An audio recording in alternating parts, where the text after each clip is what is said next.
CSFL Okay. and CSFL. You're sure? Canadian Sport Fishing League. Yeah, there we go. Okay. Yeah. And I don't know if you know him by Gooch or Dan Risorto. Oh, yeah, of course, the Gooch. The Gooch. The Gooch. The Gooch, yeah. He and I got second. We wonderful. came in second by half a pound. Lost to Brendan Nags and his mom. Oh, no. Yeah, that half a pound, doesn't it? It's a killer. I know. Yeah.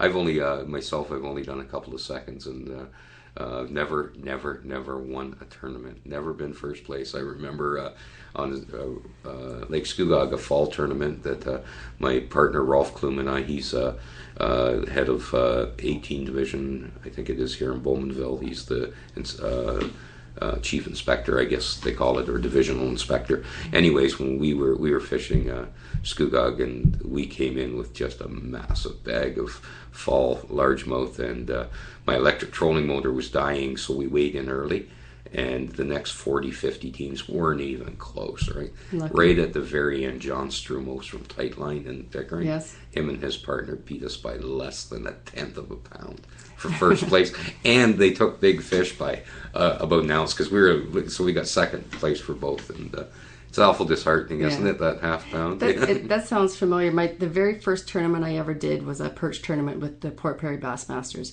and being new to the club, I thought I'm going to have to do well. I'm going to have to at least hold my own. Right. And we ended up coming in second, and I got big fish by 1/100th of a pound. 1/100th. Yes, it was 1.06, and the next fish was 1.05. Yeah. What lake was that on? Simcoe. Oh, in Simcoe. Okay, Yeah. okay, yeah, lots of big perch out there. So and then I guess after you do your Radio World one on April 6th, you're headed to the Sports Garden Cafe right here in beautiful downtown Whitby, and 9 a.m. to 11 a.m.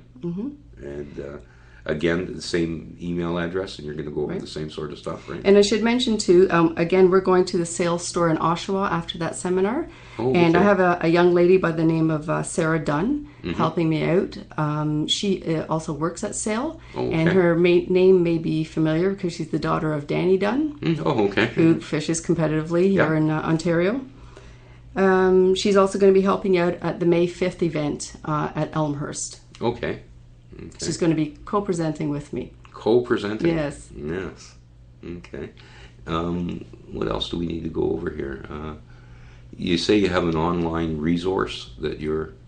Part of one of the topics I'd like to talk about is there's lots and lots of online resources to look up. YouTube is fantastic. Yes. Anytime I forget to tie a specific knot, I go to YouTube, and there's a number of different videos that'll show me how. I'll talk a little bit about the women in fishing, maybe talk about a little bit who does some tournament fishing, a little bit about invasive species, probably brown gobies and zebra mussels and how they have changed our lakes. Maybe some very, very basic electronics used in fishing, like a fish finder. And maybe a little bit about fishing techniques in some of the local fishing clubs, because there may be one or two out there that want to take this sport up a little more seriously, but I suspect most of them want to learn for the sake of going out with their kids. And even if they themselves don't want to fish, they'll at least know the basics enough to, bait the hook and tie the hook on the line and where to fish and what to look for. Yeah, where to go. And fish identification too will be part of it. Because a lot of people will catch fish and not know what it is. And that happened to me last year. I caught a sheephead and I didn't know what it was. Well, yeah, that's... they're not a very common fish. Well, down the Bay of Quinte, I guess. Is that where you were? Yeah. They're every second cast. There's a sheep's head hanging there, but most of the rest of Ontario, you don't see them at all, so you would never have any idea. It's funny you're talking about some of the invasive species, and I've been doing a lot of research on the gobies, the brown gobies, because, as you know, my first love is the river fishing, and they've had some positives as well as negatives, I guess.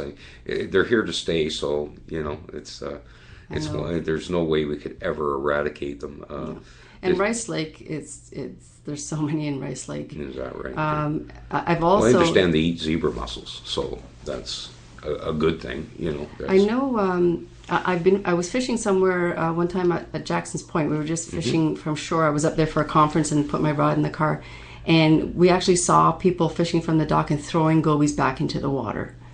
and some really basic education is needed to just for the recreational angler, not to put them back in the water, whether you throw them up on the rock or kill them the yourself seagull or whatever. food for sure. The seagulls are always hanging around looking for it. Yeah, and I know that it's illegal actually to put them back in. It is illegal. I didn't know that. Yeah. I learned something today. Yeah. Wonderful. Because I would do that when we go. You ever go smelt fishing with a net? No, I've eaten them, but never fished. You never fish from them. Well, I'll have to let you know when they're running down here at Whitby Harbor, because it's been a long lot time. Of fun. Yeah, that was something I did as a kid, and I won't miss it in the springtime now.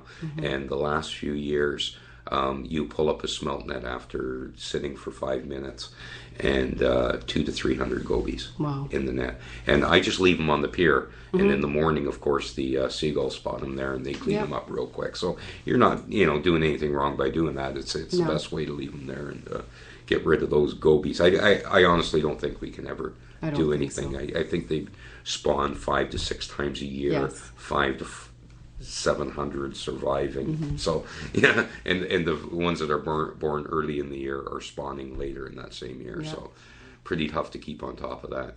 Absolutely. How did you like your river fishing experience this fall? Seeing as this is up the creek, let's talk a little bit about up the creek. Well, I went out with Pete Cito. We went down to the Bowmanville Creek, and I got a couple of rainbow there. I saw the pictures. It was fantastic. Yeah. It was a little awkward at first. I have an 11-foot rod. Yeah. And that's new to try and handle. First cast, I put it in the bush. Yeah.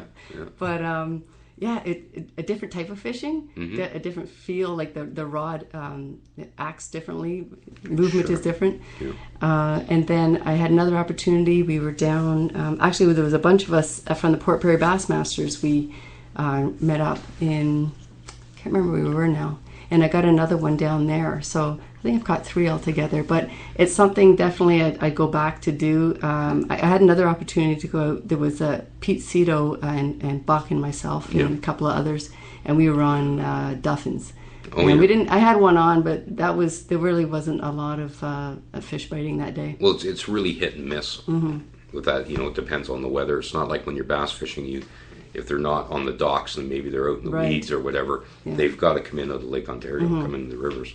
So timing is everything. Yeah, timing is everything. It's one of my favorite things to do. But I'm definitely going back out next year. Well, what I like about it is I can leave work here at 5 o'clock and get 2 or 3 hours in the spring and in the fall, or show up a little late in the morning, which I do once in a while, and get a couple of hours in. And you can't really do that with anything else, unless you live in Port Perry or you live on Rice Lake in Bewdley or something. But we're here in Oshawa, so you've got the Oshawa Creek, Bowmanville Creek, and Ganaraska if you want a little bit of a trip. So yeah, I saw the one you got there. It looked like you had something around 10-12 pounds.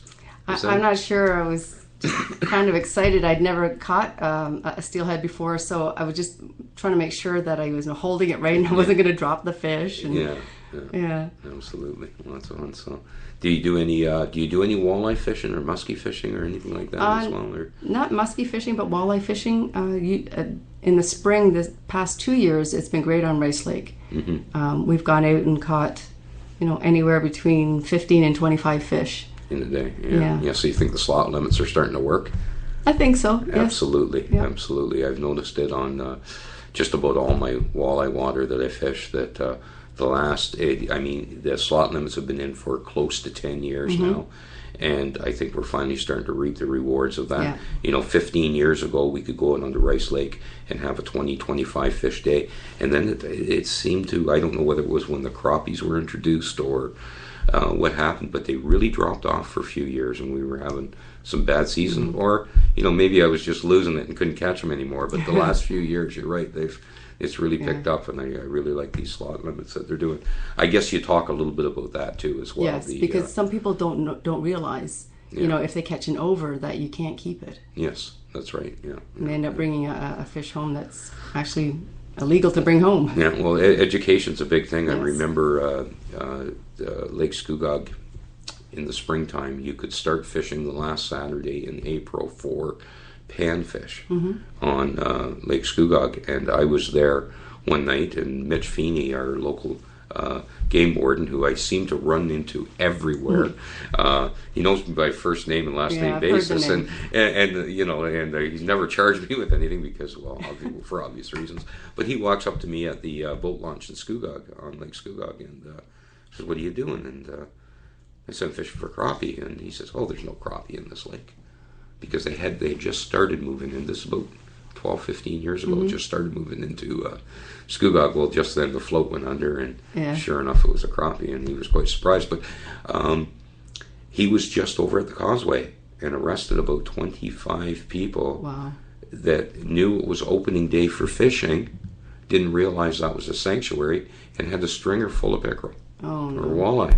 They didn't know, but I mean, ignorance is no excuse. No. I mean, you'd have to be a fool to pull up beside the highway and start poaching right in town if you knew that that's what you were doing. But they had no idea it was the same. So, the more that people get educated, the better. And, kudos to you for doing this.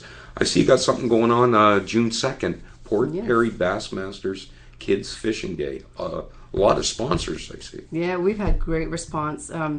Last year when we started this, we had a lot of local industry support this event.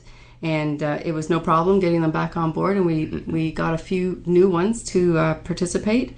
I can remember I was at an OBN annual general meeting a couple of years ago, and the gentleman by the name of Jerry Heels from the Barrie Bassmasters runs a junior program up there. Right. And he was talking about the program, and I wouldn't say he guilted everybody into it, but he did say, if you're a club that is not doing an event for children, shame on you. Oh, absolutely. And absolutely. I think any organized group, if they can't take one day out of their season and do something for kids, then they've lost the vision.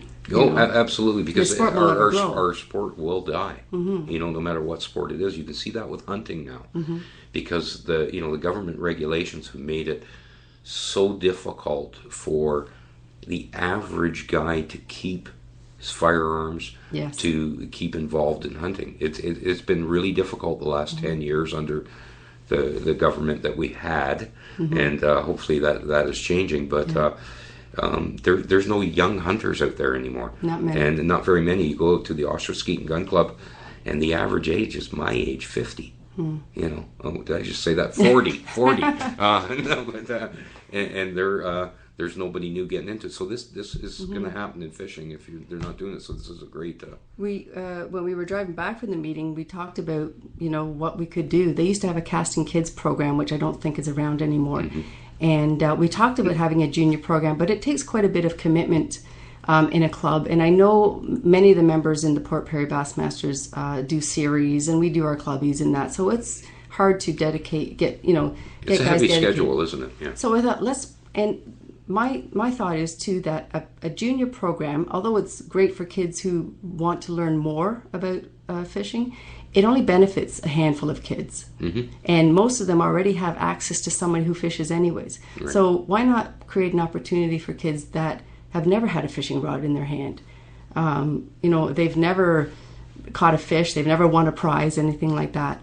So that's how this all came about, and there was a small committee of 4 or 5 of us that started developing the day, and we had tons of people on board. And again, this year, I think we're going to have even more kids come out. I think we had about around 60 to 70 kids. Well, I'm just looking at the program here, and you've got, of course, Fishing Canada, our friends there, and you've got Skeeter Performance, Radio World, Coleman, Just Fishing with Big Jim McLaughlin. Now, how can you have something that involves kids without Big Jim? It just doesn't work. He'll be there, I'm Phenomenal sure. Guy. Yeah, absolutely. And you got Orion Outdoor Products, Blue Water Optics. That's Greg Roth. That's right. E-Tackle, Rapella. Yes. Bass Magnet. Oh my God, the list just keeps going on here. Red Wing, Facts of Fishing. Does Dave come out? Does Dave Mercer come out, or is he just helping with some monitoring? I've been in contact with his wife the last couple of years, and they put a package together and sent it to me to give out to kids. Excellent. Yeah, Canadian Tire and Fish TV.